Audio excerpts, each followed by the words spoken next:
Rena's fingers traced the faded symbols on the ancient datapad, her third eye blinking rapidly as she tried to decipher the meaning.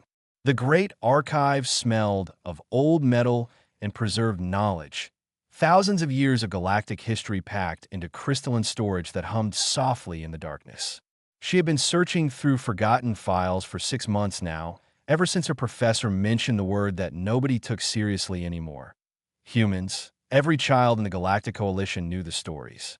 Monsters from a forbidden world. Giants who could survive anything. Warriors who nearly conquered the galaxy before vanishing into legend. Most people laughed at the tales now, placing them alongside other myths about ancient gods and impossible creatures. But Rena had found something different in the restricted archives. Coordinates, star charts, references to something called the Sol System, locked behind barriers that still functioned after 12,000 years. Still wasting time on fairy tales. Director Haven's voice echoed through the empty research chamber. His scaled face showed the kind of tired disappointment that only a superior who had given up could manage. Rena didn't look up from her work. These coordinates are real. The quarantine protocols still function. Something is behind that barrier. Automated defense systems from a civilization that collapsed millennia ago. Haven moved closer, his clawed feet clicking on the stone floor. Even if humans existed once, they're gone now. Dead. Extinct. Irrelevant. Then why maintain the quarantine? Rena finally met his gaze. Why waste energy on empty space? Haven opened his mouth to respond, but the words died as alarms began screaming throughout the station. Red light flooded the archive, washing away the soft blue glow of the knowledge crystals.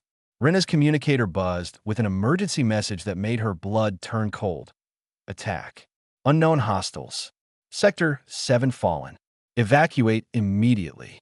That's impossible, Haven whispered, staring at his own device. Sector 7 has 12 battle fleets. The defensive platforms alone could stop any known threat. Rena pulled up the incoming reports, her hands shaking as the data scrolled past. Whatever was attacking didn't match anything in the galactic database. The enemy ships, if they could be called ships, looked like massive organic creatures that consumed everything in their path. They didn't fire weapons. They simply touched coalition vessels and absorbed them, growing larger with each victim. The swarm. That's what the panic transmissions were calling it. Point 20 systems had gone dark in the past week. The Coalition Council had kept it quiet, not wanting to cause panic. But now the attacks were accelerating, spreading like a plague across the outer territories. We need to evacuate, Haven said, grabbing Rena's arm. The transportation shuttles are leaving in 20 minutes. Rena pulled away, her mind racing. She looked at the datapad, still clutched in her other hand, at the coordinates that everyone dismissed as legend. The old text described humans as survivors from a world so dangerous that it made coalition deathworlds look like paradise. They described human ships that could take punishment no other species could imagine. They described warriors who adapted to any threat. What if the stories are true? She said quietly. Not this again. Haven was already moving toward the exit. We don't have time for your obsession. We don't have time for anything else. Rena shouted, surprising herself with her own intensity. Our fleets can't stop this thing. We're losing entire sectors every day. If humans are real, if they're still out there, they might be our only chance. Haven stopped at the doorway. For a moment, something like hope flickered across his face before the practiced cynicism returned. Even if you're right, even if humans exist, why would they help us? According to your precious legends, we forced them into exile. We made them leave, because the alternative is watching the galaxy die. Rena gathered her research materials, stuffing them into a storage bag. I'm going to find them. That's insane. You'll never get authorization to cross the quarantine barrier. The Council would never approve such a mission based on children's stories. Rena smiled grimly. Then I won't ask for permission. She ran from the archive before Haven could stop her, her 3 legs carrying her through corridors filled with panicking civilians. The transportation hub was chaos, thousands of beings trying to flee the station before the swarm arrived. But Rena wasn't heading for the civilian shuttles. She made her way to the research vessel docks, where small ships sat ready for academic expeditions. The security systems were offline, everyone too focused on evacuation to worry about theft. Rena accessed the nearest scout ship, a small but fast vessel designed for long-range exploration. She loaded her research and began the launch sequence, her heart's pounding so hard she thought they might burst. "Rena, stop this." Abin's voice came through the communication channel. "You don't know what you're doing." "I'm doing what no one else will," she replied, guiding the ship out of the dock. "I'm going to find out if we're really alone in this fight." The ship accelerated away from Talvo's station, leaving behind the only home Rena had ever known. She set the navigation computer to follow the ancient coordinates, pointing her vessel toward a region of space that every modern chart marked with a single word: forbidden. Behind her, more emergency signals flooded in. More systems falling. More worlds consumed. The swarm was spreading faster than anyone had predicted, and the Coalition's greatest military minds had no answers. But somewhere in the darkness ahead, past barriers that had stood for 12,000 years, there might be something the galaxy had forgotten. Or someone. Space between the stars looked different in the Forbidden Zones. Rena had been traveling for 8 days, and with each jump, the familiar glow of inhabited systems faded behind her. Out here, the void felt heavier, darker, as if the universe itself wanted to forget this region existed. Her ship's computer kept displaying warnings about navigation errors. The instruments couldn't lock onto anything stable. Solar radiation from the distant star she was approaching scrambled every sensor, creating ghosts and phantoms on her displays. "Guide, status report," Rena said to the ship's artificial intelligence. All systems functioning within acceptable parameters, the AI responded in its calm, measured voice. "However, I must note that stellar radiation is increasing beyond safety thresholds. The star designated Sol Prime emits energy across spectrums not commonly found in Coalition space." Rena studied the readings. The star ahead wasn't particularly large or bright compared to others she had seen, but its output was strange, almost violent. Massive solar flares erupted constantly, sending waves of radiation that would cook most species alive. And somewhere around that hostile star, according to the legends, was the planet called Earth. The quarantine barrier appeared without warning. One moment, empty space stretched before her. The next, Rena's sensors screamed as invisible walls of energy materialized, forming a sphere around the entire system. Ancient technology, still functioning after all this time, still keeping whatever lived inside separated from the rest of the galaxy. "Warning," Guide announced. "Multiple automated defense platforms activating. Detecting weapon signatures from approximately 200 locations. Receiving broadcast on all frequencies." Static filled the cockpit, then voices began speaking. Hundreds of them, maybe thousands, each one speaking a different dead language that the ship's translator couldn't identify. The warnings were clear, even without understanding the words. "Turn back. Leave. Death awaits." Rena took a deep breath and opened a communication channel. Her hands trembled as she recorded her message. "My name is Rena of Talvos. I come seeking the people called humans. Our galaxy is dying. An enemy we cannot stop is consuming everything we have built. If you are real, if you can hear this, please. We need help." She sent the message toward the barrier and waited. Seconds passed, then minutes. The automated defenses continued their warnings, but nothing else responded. Rena felt despair creeping into her thoughts. She had gambled everything on a myth, stolen a ship, abandoned her life, and for what? To die alone in forgotten space, vaporized by ancient weapons guarding an empty tomb. Then her ship lurched violently. Rena grabbed her seat as invisible forces seized the vessel, pulling it through the barrier like a fish being reeled in. Guide shrieked warnings as systems overloaded. The view screen showed reality twisting, space folding in ways that shouldn't be possible. When the chaos ended, Rena found herself inside the quarantine zone, staring at something that stole her breath. Earth hung before her like a jewel, blue and white and green, wrapped in swirling clouds. But what shocked Rena wasn't the planet's beauty. It was everything surrounding it. Hundreds of stations orbited in perfect formation. Ships moved between them, sleek and dangerous looking. Energy signatures blazed everywhere, showing a level of activity that belonged to a thriving civilization, not a dead legend. Unknown vessel, you are in restricted space.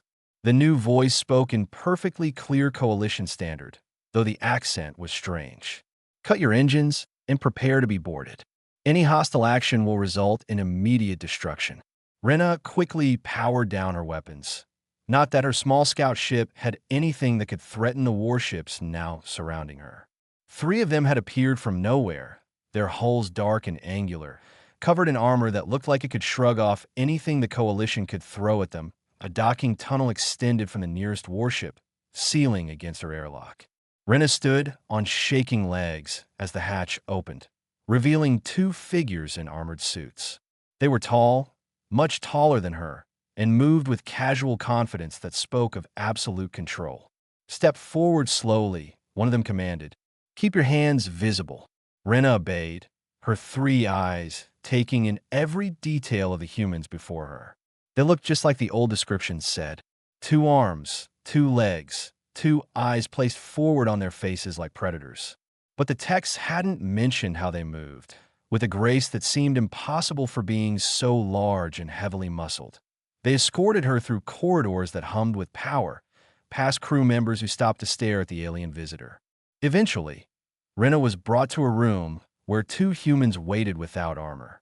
A man with gray hair and tired eyes stood beside a woman whose dark skin contrasted with her white uniform. "I am Commander Owen Reed," the man said. "This is Dr. Amaris Singh. You've caused quite a disturbance, Rena of Talvos. Our sensors detected your approach 3 days ago. We've been debating what to do about you." "The swarm," Rena blurted out, unable to contain herself. "It's destroying everything. Entire sectors gone. Our fleets can't stop it.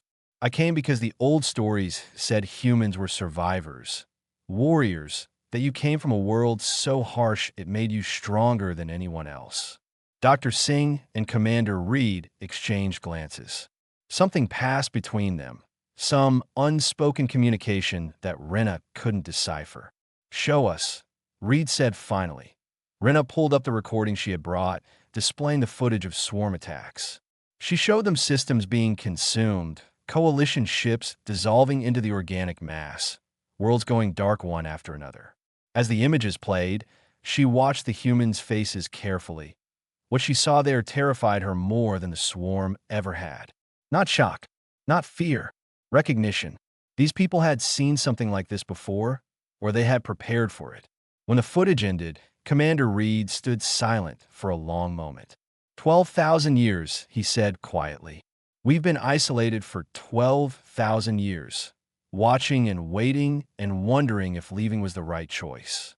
And now you come here, breaking every law and treaty, asking us to come back. I'm asking you to save us," Rena whispered to Doctor. Singh stepped forward, her expression gentle but firm. "You need to understand something about humans, Rena. We didn't leave your galaxy because we were weak. We left because we were too dangerous. The Coalition begged us to go, terrified of what we might become." "I know the history," Rena said. "I've read everything. But that was 12,000 years ago. You're different now, aren't you?" Reed smiled, and there was something sad in it. "Come with us. There's someone you need to meet. Then we'll decide if humanity is ready to save the galaxy, or if the galaxy is ready for humanity's return." General Park's office overlooked Earth from the orbital command station, and Rena couldn't stop staring at the planet below. Storms larger than her entire homeworld swirled across the surface. Mountain ranges that would scrape the sky on any civilized world looked like wrinkles on a map. And everywhere, life thrived in conditions that should have been impossible. "Your people call it a Class 12 deathworld," Park said, following her gaze. "The highest classification in your system. Do you know what that means?" Rena tore her attention from the viewport. The general was older than Reed, her hair completely white, but she moved like a much younger person. Her office was sparse, functional, filled with tactical displays, showing things Rena didn't fully understand. It means the environment is hostile to most known life, Rena replied. Hostile? Park laughed, but there was no humor in it. That's a gentle word for Earth. The gravity alone would crush most coalition species. The atmospheric pressure, the temperature swings, the radiation from our sun, the thousands of organisms that evolved to kill and consume each other. Earth doesn't just kill visitors. It makes them suffer first. Dr. Singh entered the room carrying a data tablet. I've analyzed the footage Rena brought. The swarm's biological signatures match extremophile organisms from Earth's deep ocean vents. Whatever created it understood survival in hostile environments. Show her, Park said simply. Singh activated a holographic display that filled the room with images from Earth's past. Rena watched scenes of humans living in conditions she had thought impossible. Settlements in deserts where temperatures could boil water. Cities buried in ice and snow. Habitats floating on toxic oceans. And everywhere, humans not just surviving, but thriving. We didn't conquer Earth, Singh explained. We adapted to it. Every challenge the planet threw at us, we found a way to overcome. Poison in the air? We evolved to breathe it. Predators trying to eat us? We learned to hunt them instead. Diseases that should have wiped us out? Our immune systems turned them into training exercises. Park brought up another set of images, these ones showing ships and weapons. When we reached space, we brought that adaptability with us. We explored systems your people marked as uninhabitable and built colonies there. We walked on worlds that would kill a Talvosian in seconds and called them comfortable. That's why you were feared, Renus said, understanding dawning. Not because you were cruel, but because you were unstoppable. We were merchants and explorers, Reed added, entering the office. We traded fairly and made friends easily.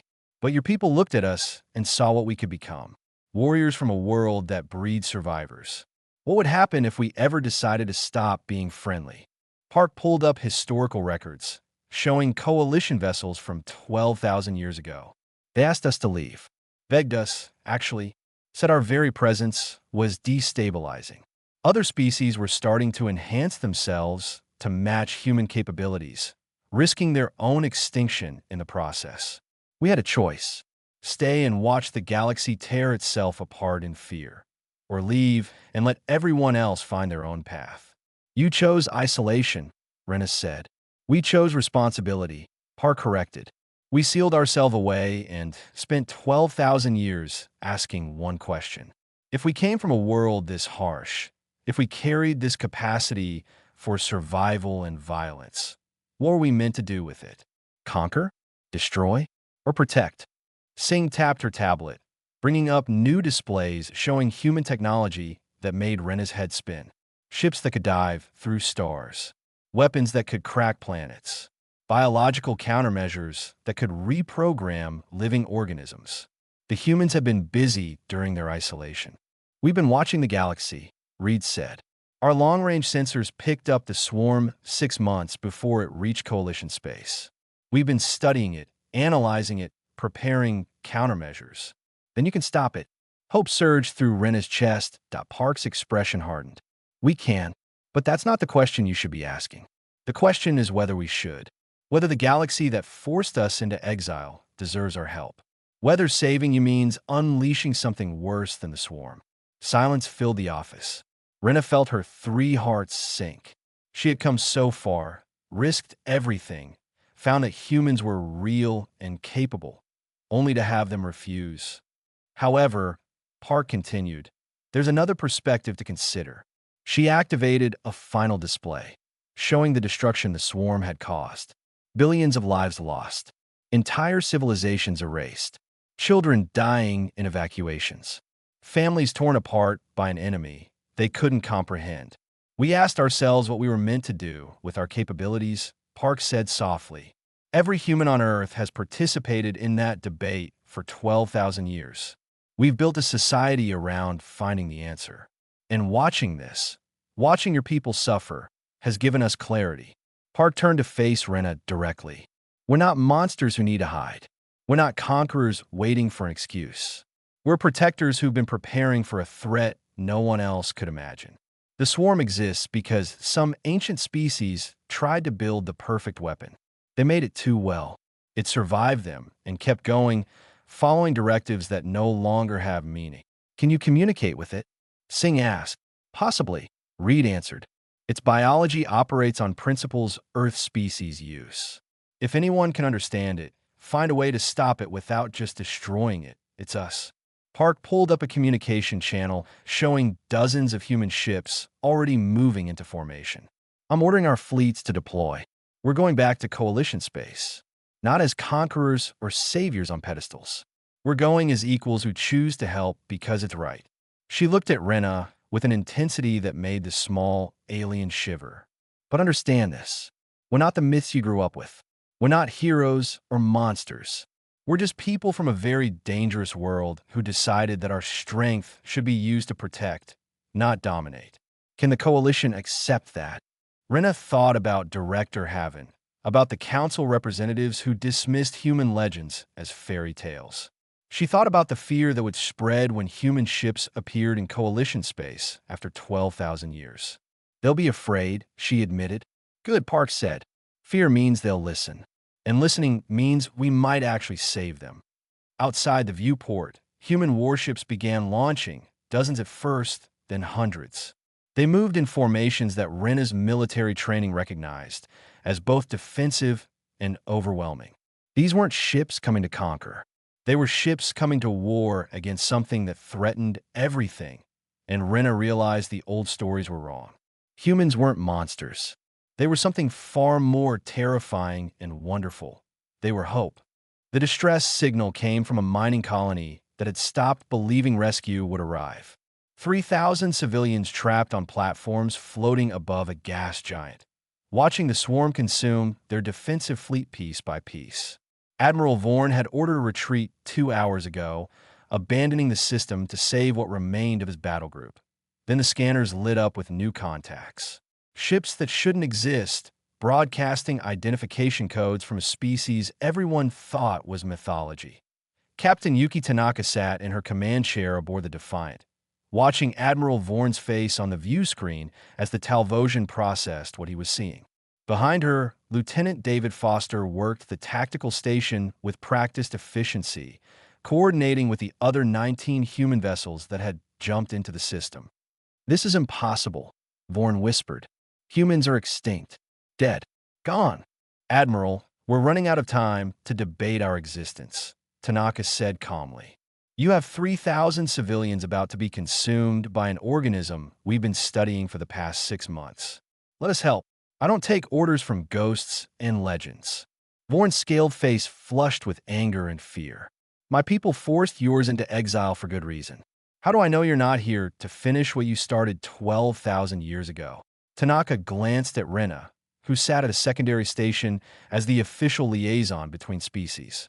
The young Talvosian looked exhausted, caught between two civilizations that barely trusted each other. Admiral, Rena said quietly, another evacuation ship just went dark. That's 400 more dead. The view screen showed the swarm advancing, its organic mass pulsing as it absorbed Coalition vessels. Each ship it consumed made it larger, stronger, more unstoppable. Vorn's remaining forces were pulling back, unable to even slow the thing down. If we die here, the decision is made for you, Tanaka pointed out. If we help and you still don't trust us afterward, at least 3,000 civilians will be alive to hear your complaints. Vorn's expression cycled through anger, fear, and finally resignation. Do what you can. But one threatening move toward my ships, and I'll forget ancient history and fire on you myself. Understood. Foster, take us in. The Defiant accelerated toward the swarm, and Tanaka watched her crew move with the confidence of people who had trained for exactly this scenario. Humans had spent 12,000 years preparing for threats the galaxy couldn't imagine. Now they got to prove whether that preparation was worth the isolation. Contact in 30 seconds, Foster reported. Swarm is adjusting trajectory to intercept. It recognizes us as a threat. Good. It's smart enough to prioritize targets. Send the analysis drones ahead. I want full biological scans before we engage. tiny probes shot forward, weaving through space too quickly for the swarm to catch. They transmitted data that appeared on Tanaka's screens, showing the organism's structure in detail. Dr. Singh's predictions were accurate. The swarm operated like Earth's extremophile bacteria, using chemical processes that could survive in conditions that would destroy normal matter. Biological countermeasure ready, Foster announced.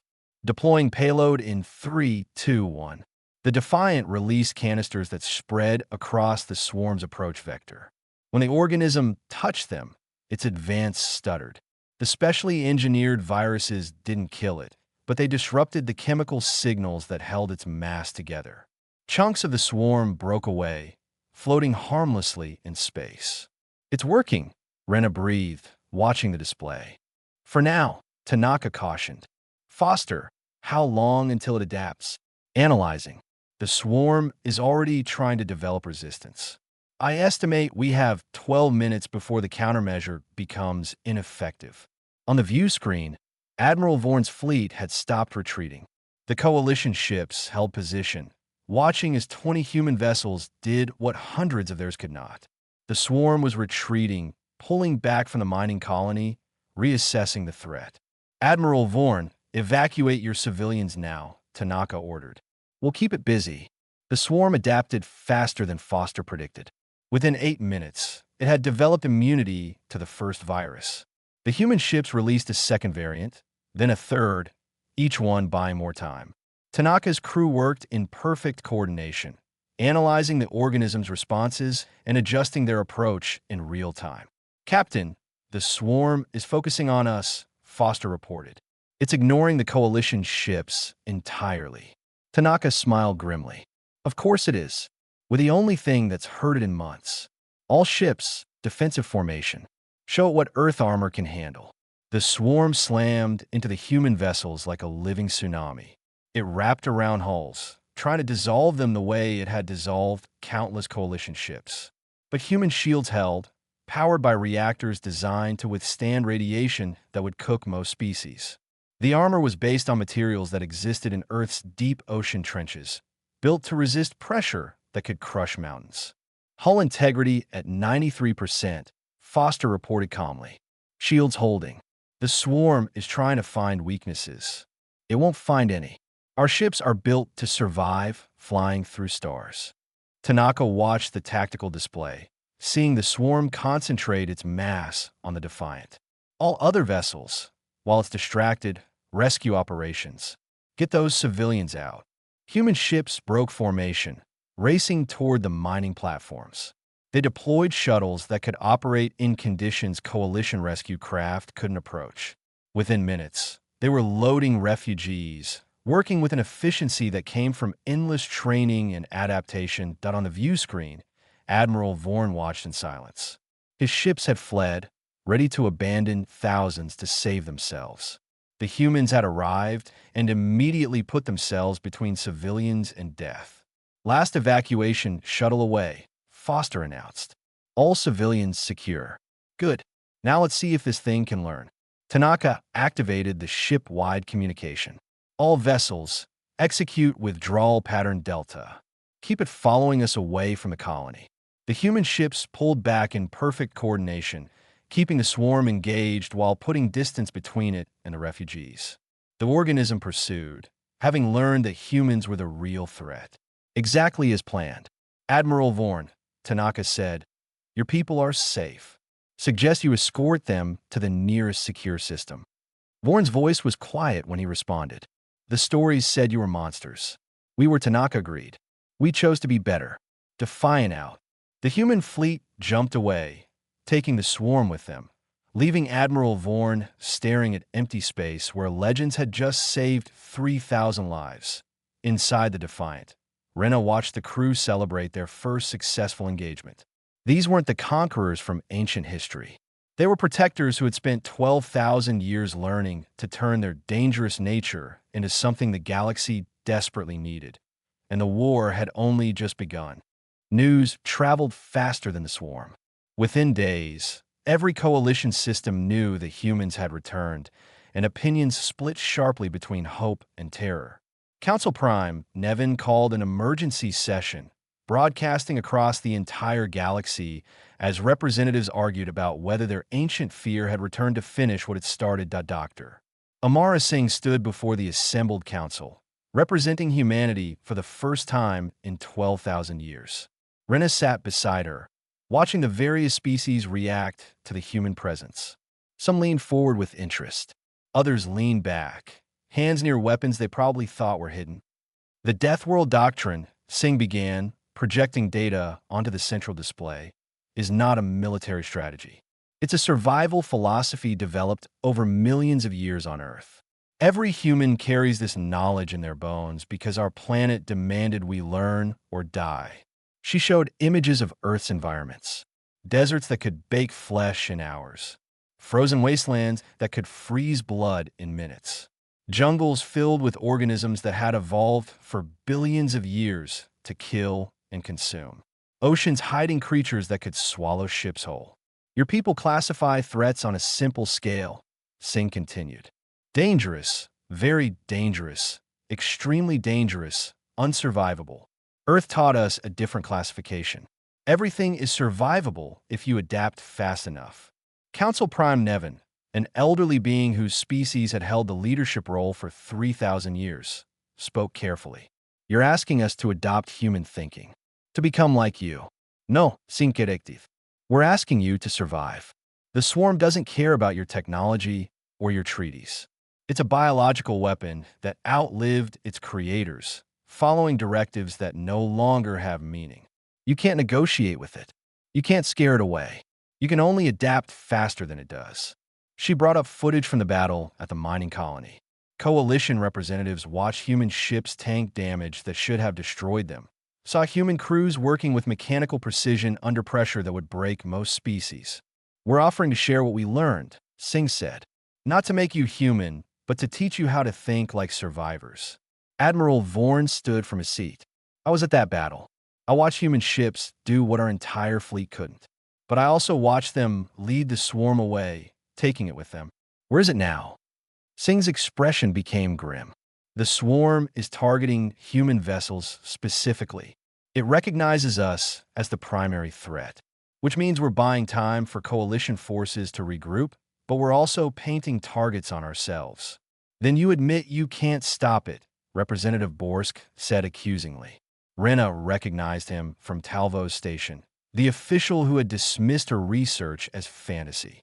We can slow it. We can hurt it. We can study it. Singh activated another display showing biological analyses. The swarm is intelligent, but it's also damaged. Whatever species created it is long extinct, probably destroyed by their own weapon. The organism is searching for enemies that don't exist anymore, consuming everything because its programming tells it to eliminate all threats. Can it be destroyed? Nevin asked. Probably, Singh admitted. But we're exploring another option. Communication. The council chamber erupted in shocked voices. Representatives shouted over each other, some calling the idea insane, others demanding details. Nevin raised a hand for silence. Explain, the Council Prime ordered. Singh pulled up molecular structures. The swarm operates using chemical signals similar to Earth's bacterial colonies. It's not conscious in the way we understand consciousness, but it processes information and makes decisions. If we can decode its signaling system, we might be able to communicate intent, maybe even reprogram its directives. You want to talk to the thing that's killed billions. Borst's voice dripped with disgust. I want to stop it from killing billions more, Singh replied. Destroying it would work, yes. Human weapons could crack it apart, sterilize the infected systems, ensure it never threatens anyone again. But that's the old human way, the conqueror's way. We're offering you something different, a solution that doesn't require more death. Rena watched the council members process this.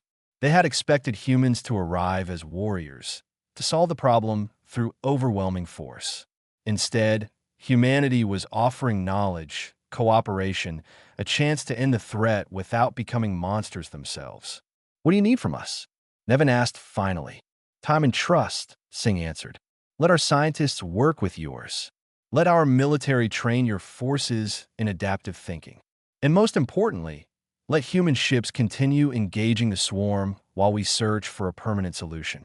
You're asking us to let humans back into coalition space, Bors said, to trust that you won't use this crisis to reclaim the power you had 12,000 years ago.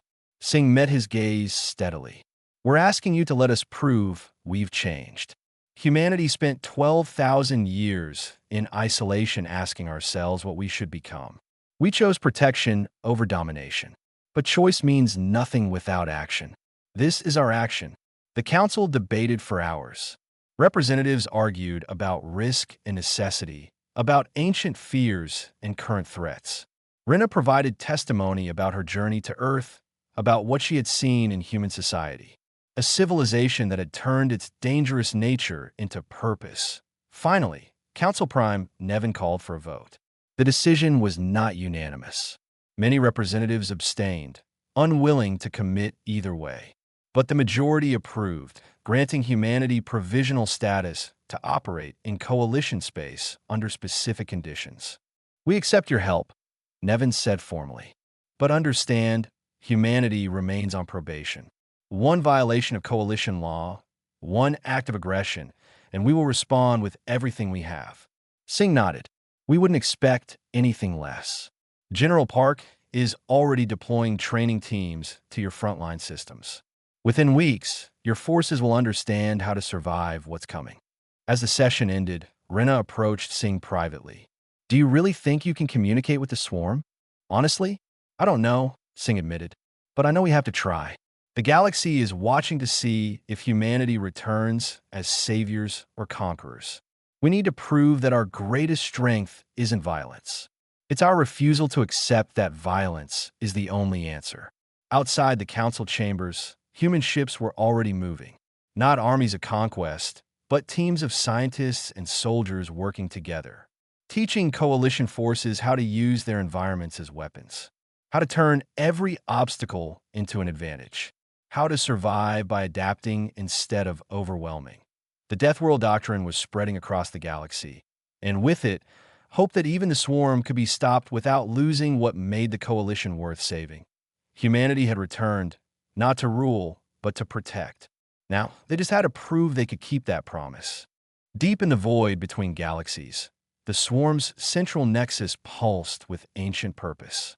The massive bioship dwarfed anything the coalition had ever built, a living vessel kilometers across that had been searching for targets for thousands of years.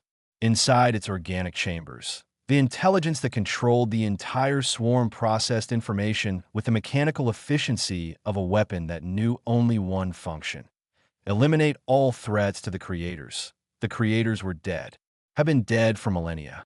But the directive remained, burned into every cell of the organism's structure. So it continued searching, consuming, spreading, executing orders that had lost all meaning. Commander Owen Reed's strike team approached the Nexus in stealth craft designed to hide among the debris fields the swarm left behind. 12 humans and one very nervous Talvosian, moving toward a target that could destroy them with a thought. Readings confirmed Dr. Singh's analysis. Lieutenant Foster reported from his console. The Nexus is generating command signals on biological frequencies. It's definitely the brain of the operation. Rena checked her equipment for the third time, her hands shaking. And we're just going to fly inside it? That's the plan, Reed confirmed. The swarm won't attack its own tissue. We're coded in synthesized cells that match its biological signature. As far as it knows, we're part of it. The craft slipped through the Nexus's outer membrane, entering chambers that looked like the inside of a living creature, because that's exactly what they were. Walls of flesh pulsed around them. Rivers of organic fluid flowed through channels, serving as the thing's circulatory system. And everywhere, the chemical signals that Dr. Singh had spent weeks learning to decode. They found the central intelligence in a chamber that might have been a brain or might have been something humans didn't have words for. A massive cluster of neural tissue suspended in fluid, processing information from thousands of swarm fragments spread across the galaxy. Dr. Singh stepped forward, carrying equipment that looked fragile next to the alien biology surrounding them. Beginning communication attempt now. She released a cloud of engineered molecules that would interact with the swarm's chemical signals, speaking in a language no voice could produce. The response was immediate. The chamber lit up with bioluminescence as the intelligence recognized external communication for the first time in its existence. "It's aware of us," Singh said, watching her instruments. "Curious, but not hostile. It doesn't understand why we're trying to talk instead of just becoming part of it." Reed moved beside her, adding his own message to the chemical conversation. Images began flowing through the chamber's walls, the swarm showing them what it remembered. Ancient worlds burning, species fleeing, the creators ordering their weapon to eliminate all threats, to never stop, to consume everything until only they remained. Then the creators themselves, dying from their own weapon when it classified them as threats too. "It's been alone for so long," Rena whispered, watching the images, following orders from people who are dust. Singh adjusted her equipment, broadcasting new messages. She showed the swarm images of the galaxy it was destroying, civilizations building, species cooperating, life finding ways to exist together instead of consuming each other. She showed it what the coalition could become if given the chance. The swarm's response flooded the chamber with chemical signals that Singh's translator could barely keep up with. Confusion, conflict, programming that said destroy everything, fighting against new information that suggested another purpose might exist. "It wants to stop," Singh said, reading the signals, "but doesn't know how. The directive is encoded in every cell. Stopping means death, and it's been programmed to survive above all else." Reed stepped forward. "Then we give it a new directive, a new purpose." He broadcast memories of Earth, a planet that had tried to kill humanity for millions of years, teaching them to survive, to adapt, to overcome. He showed the swarm how humans had turned their dangerous nature into protection, how strength could be used to help instead of destroy. The intelligence processed this, comparing it to its own existence. A weapon learning to be something else. A survivor finding purpose beyond the original programming. "We're offering you a choice," Singh said through her chemical translator. "Keep consuming until nothing remains, or help us rebuild what you've destroyed. Use your biology to heal instead of harm. Become part of the galaxy instead of its end." The chamber went dark. For long seconds, nothing happened. Reed's hand moved toward his weapon, preparing for the swarm to reject the offer and attack. Then light returned, different than before. The swarm's tissues began changing, reorganizing at the molecular level. Throughout the galaxy, every fragment of the organism received new instructions. Not destroy, build, protect. 5 years later, Rena stood in the rebuilt Great Archive on Talvo Station, watching children from a dozen species study history together. The walls were new, grown from swarm tissue that had been reprogrammed to create instead of consume. The organism's biological technology had proven invaluable in healing the damage it had caused. Human teachers worked alongside coalition educators, sharing the deathworld doctrine with students who would never know the terror their parents had faced. In the corridors outside, human and alien workers moved together naturally, the fear of ancient history replaced by gratitude for current reality. Ambassador Rena, as she was now called, reviewed reports from the outer systems.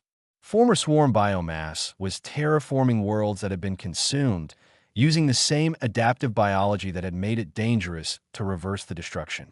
Human scientists worked with the transformed organism, learning from each other, building something neither could have created alone. That a young Talvosian student approached her desk. "Ambassador, is it true that humans used to scare everyone?" Rena smiled. "Very true. They came from a world so dangerous that it made them stronger than anyone else. For a long time, people didn't know what to do with that strength. What changed? Humans did," Rena said simply. "They decided that being strong meant protecting others, not hurting them. They taught us that the most dangerous thing in the galaxy can also be the kindest if it chooses to be." The student nodded and returned to studying, leaving Rena to her thoughts. Through the viewport, she could see human ships moving in formation with coalition vessels, patrolling systems that had once been battlegrounds. The swarm, or what it had become, worked alongside them, its biological technology healing the scars of war. Humanity had returned to the galaxy not as the monsters from ancient stories, but as proof that anyone could change. That strength without compassion was just violence, but strength with purpose could save everything. The old legends were wrong. Humans weren't saviors descending from myth to rescue the helpless. They were survivors who chose to share what they had learned, who turned their dangerous nature into protection, who proved that even weapons could learn to heal. And in doing so, they became exactly what the galaxy needed. Not rulers, or warriors, or myths, but partners in building something better than what came before.